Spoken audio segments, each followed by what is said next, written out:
House on September 7th.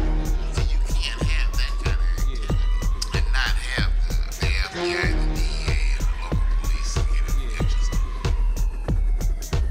They know who do what. It's the fucking government. We're being harassed because we come from the ghetto. And they mad that we come from the ghetto and then figured out a way to feed ourselves.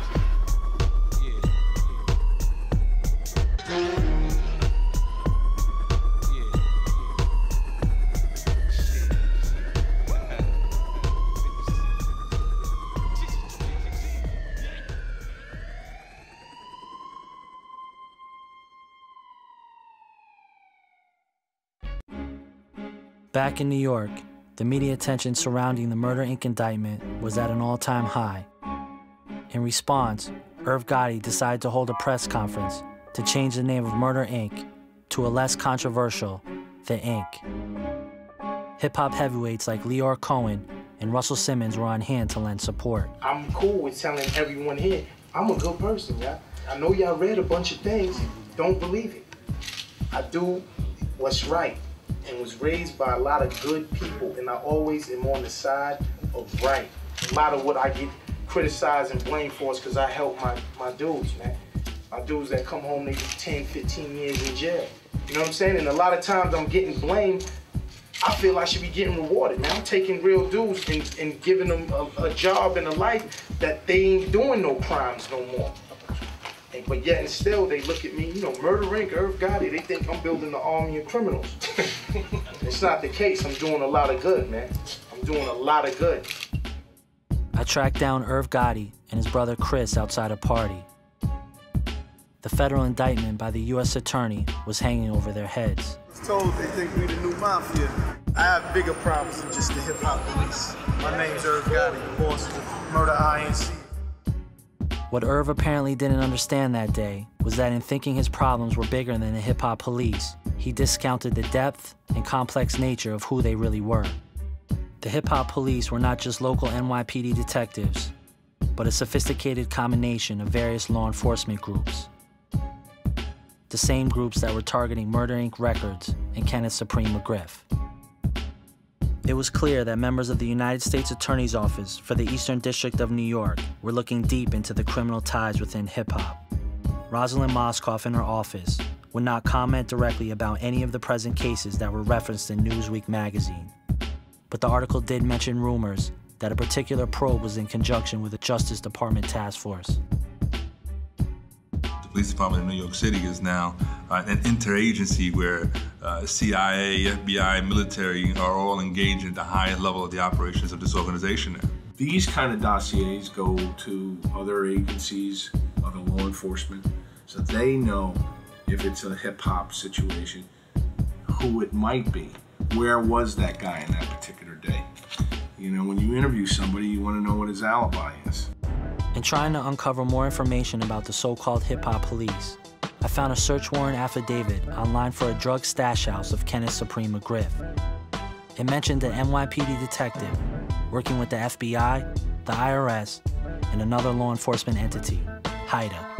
The detective's name was Bill Courtney, the same Bill Courtney who apparently had been spearheading the East Coast arm of the Murder Inc. investigation. What he is a case agent. That's all he is. He's sort of the guy that knows all the pieces of the puzzle. Stamped all over the inside of the book was an official seal indicating the intelligence documents were the work product of HIDA. Then I learned something else. HIDA was a federal task force with funding authorized directly by the White House. HIDA stands for High Intensity Drug Trafficking Area. It was first developed in the early 90s to combat large-scale drug trafficking. HIDA has 27 field offices in critical regions across the United States. It uses the most cutting-edge law enforcement technology to gather intelligence on criminal organizations. The first HIDA field office was located in the Washington Heights neighborhood of New York City. HIDA is just this vast encyclopedia of information from prior cases, ongoing cases, existing cases, cold cases. State-of-the-art computer networks and systems. So if HIDA's involved, there has to be a drug connection because that's their mandate, drug enforcement. This charge code is VTL, that means vehicle traffic. I don't know what HIDA has to do with that, but it's in here. In a separate Freedom of Information Act request made directly to Haida, copies of the actual pages from the book were offered as part of the request. Despite their seal appearing throughout and on the copies of the pages I gave them, Haida denied any knowledge or connection to the book. Recently, the battle between hip-hop labels and the feds continued as a 2-year investigation of BMF Entertainment, known for breaking new artists like the platinum-selling Young Jeezy and Blue Da Vinci, culminated in 30 members of the rap label being indicted across the country.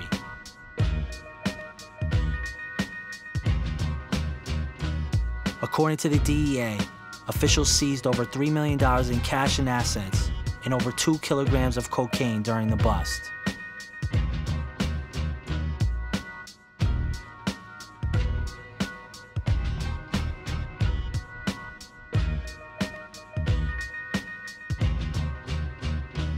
In another example of the feds probing the industry, Jacob York and the artist he manages, Gucci Mane Davis, were detained by a SWAT team on their way to a club to perform in Miami.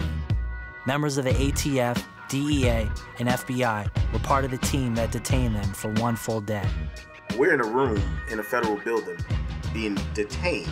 No arrest, just detained. As we're going through hours into it, I start asking people who they are. You know, some people are DEA, some people are ATF, some people are FBI, some people are Miami Vice. They asked me about everything from the Young Jeezy, Gucci Mane beef, to the BMF scenario, to what's up with Ja Rule and 50 Cent, and do I know anything about the Irv Gotti and the drugs, and all this other crazy stuff they started asking me about. I'm sitting there like, what is this? Why am I here?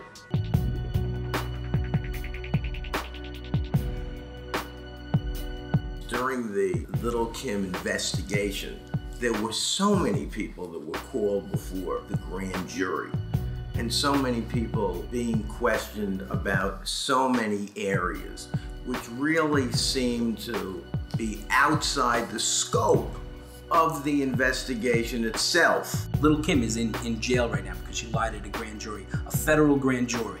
They had her on videotape with a guy that she knows from childhood who fired shots, hurt an innocent person, shot one of the rival rap group, and she said she never saw him, she didn't know him. You know what, she lied and she's in jail now, and you know what, rightfully so. Any rapper saying those kind of rhymes in this day and age, in this period of time, trying to battle Eminem is worse than David Starr trying to battle Proof, IQ, B-Fat, and